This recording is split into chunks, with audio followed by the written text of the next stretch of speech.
Hey kids, guess what we're going to do today? We are going to go on an African safari.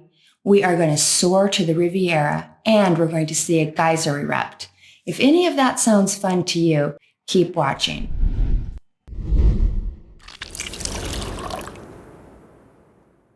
Hi, I'm Kim. I'm a travel agent in Florida, and today I have another Disney video for you. This is a really fun video, in my opinion, because I was thinking, what if someone asked me what the ultimate day at Disney would be if they wanted to explore resorts, see some attractions, see some different areas of Disney, and do it all for $0? Like, what would I recommend for the full day itinerary? Now, before we jump in, I just want to say that I have not actually done this itinerary from start to finish, but I have had a lot of fun planning it. But I've also been to all the different places that I'm going to recommend. Now, when I say that this itinerary is completely free, it is completely free, but of course it does not include food. So I will give you some dining options along the way. I love to wander around all the different Disney resorts. I love to see the theming, see what the Imagineers came up with. I like to peek at the restaurants and the pool just to see if maybe I want to stay there at a future date. But I do realize that looking at hotel lobbies is not the most fun activity for children. So I've really tried to incorporate some things that kids will love also. Our day is going to start and end at Disney Springs. Now, why Disney Springs? That's because Disney Springs has bus transportation to all the different resorts around Disney World. So you can pretty much get close to wherever you want to be. And here's my top terrific, tantalizing travel tip of the day. And that is Disney World transportation is not just for resort guests. It is for anyone who wants to travel throughout Disney World. Disney is happy to have you visit their properties in their different areas, because if you need to buy a bottled water, or if you need a snack, or your kid is begging for a baby Pluto, you're going to buy it on property. So they are happy to have you there, and you do not have to be a resort guest to use the Disney transportation system. Now, whenever my family and I are not staying on Disney property, and it's usually because there's no availability at the Disney Vacation Club or resorts, we always choose a hotel that is close to Disney Springs. So we can take a quick Uber or a Lyft, or sometimes even walk over to Disney Springs. And then we pretty much have all of Disney World at our disposal. So we're starting our day at Disney Springs. Have you had breakfast? If not, I would recommend going to the Earl of Sandwich for an inexpensive breakfast to Disney standards. At the Earl of Sandwich, you can get a breakfast sandwich for, about $6, or a made-to-order omelet for about $9. So that's pretty reasonable for Disney World. Also, a lot of people don't know that there are breakfast and brunch options at Disney Springs. So another little tip for you. But I will tell you, I like to save money. So anytime I book a hotel off of Disney property, I always make sure that it includes breakfast. If you are staying in Lake Buena Vista for several days and you have a family of 4, having a hotel that provides breakfast can save you a small fortune. So once you've explored a bit and maybe had a breakfast bite, it's time to go to our first destination, and you are going to hop on the bus and go to Animal Kingdom Lodge. Animal Kingdom Lodge is comprised of 2 different resorts. There's Jambo House and there's also Kidani. So for this itinerary, you're going to get off at Jambo House. And when you walk through the lobby, just take a look around, because it is magnificent. It is my favorite lobby of any Disney World resort. The theming is just on point. Last time we were there, there was a cast member in front of a table, and he had all different kinds of poop. Not real poop, fake poop, pseudo poop. We had to match the poop to the animal that was on the savannah at Animal Kingdom Lodge. And it was a lot of fun. My teenage daughter was with my husband and I, and we had a lot of fun trying to match the poop to the animal. So take a look around the lobby and then go to Flamingo Pond. And this is just an area where you can view flamingos. Flamingos are my favorite bird. Maybe that's why I live in Florida. I don't know. But I love watching the flamingos there. Once you've done that, you can go to the main animal viewing area. It's right off of the lobby. You can walk out and you can see all the different animals, the giraffes and the zebras. And there's usually a safari guide there who can answer your questions and tell you more about all the different species. It's a lot of fun. Once you've done that, I would suggest you take the van service over to Kidani.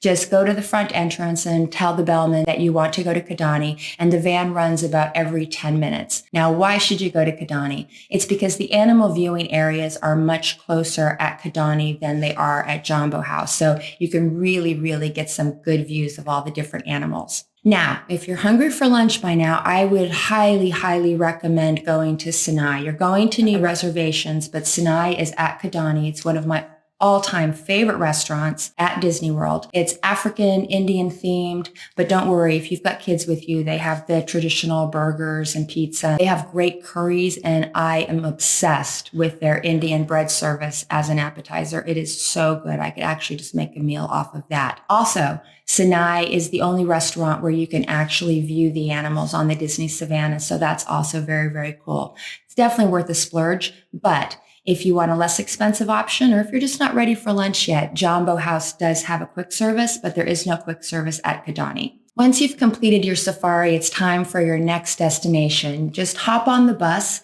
and go to Magic Kingdom. And from there, you're going to get on the ferry boat over to Wilderness Lodge.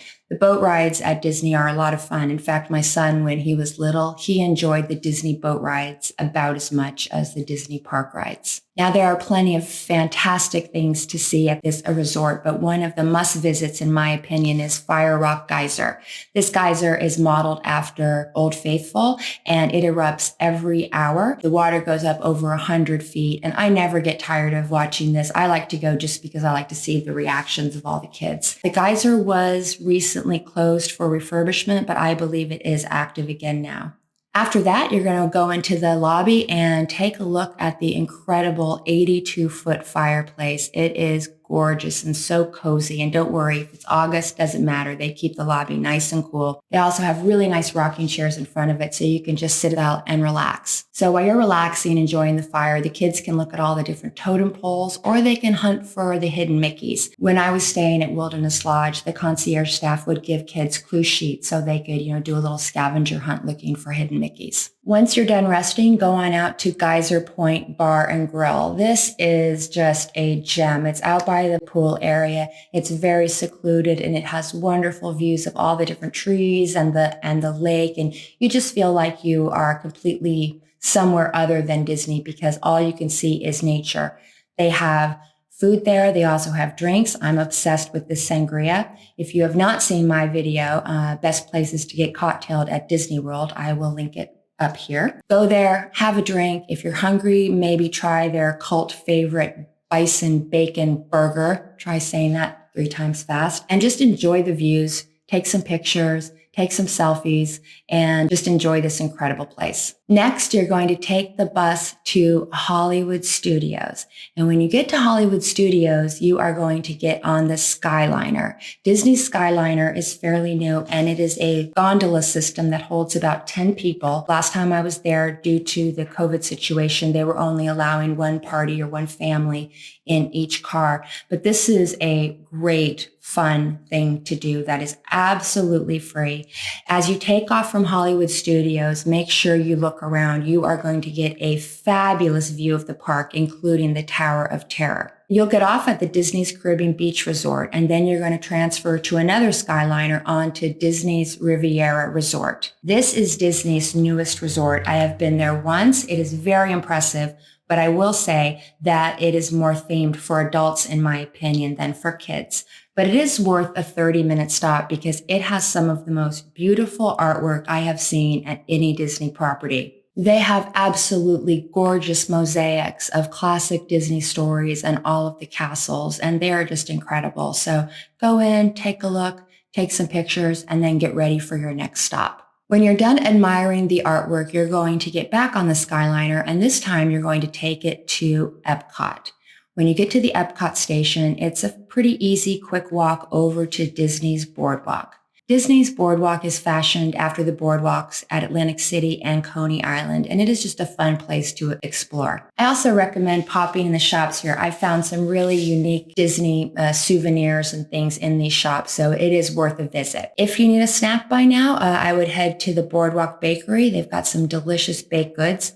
Or If you're in the mood for an adult beverage, I would go and get a watermelon margarita or a pineapple smoothie. You can get those with or without a shot of spiced rum at Joe's Boardwalk Margaritas. When you're ready, head into the Disney's Boardwalk Inn and Resort and get a bus back to Disney Springs, and you are back where you started. I really hope you like this itinerary. I think it sounds like a lot of fun. I think it would appeal to both adults and children. And think about it. You've seen a geyser erupt, you've seen a free zoo basically, and you've gotten to take the Disney Skyliner. So I think it's a fun day for pretty much anyone of any age. If you like this video, please give it a thumbs up and consider subscribing. I am a brand new YouTube channel focusing on Florida travel and cruising, and I would love to have you as part of my travel group. Thank you so much for watching. I hope to see you in my next video. Until then, happy and safe travels.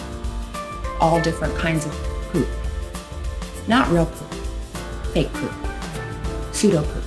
He had all these different poop models. I don't know. He had all these different poops, and we had to match the poop.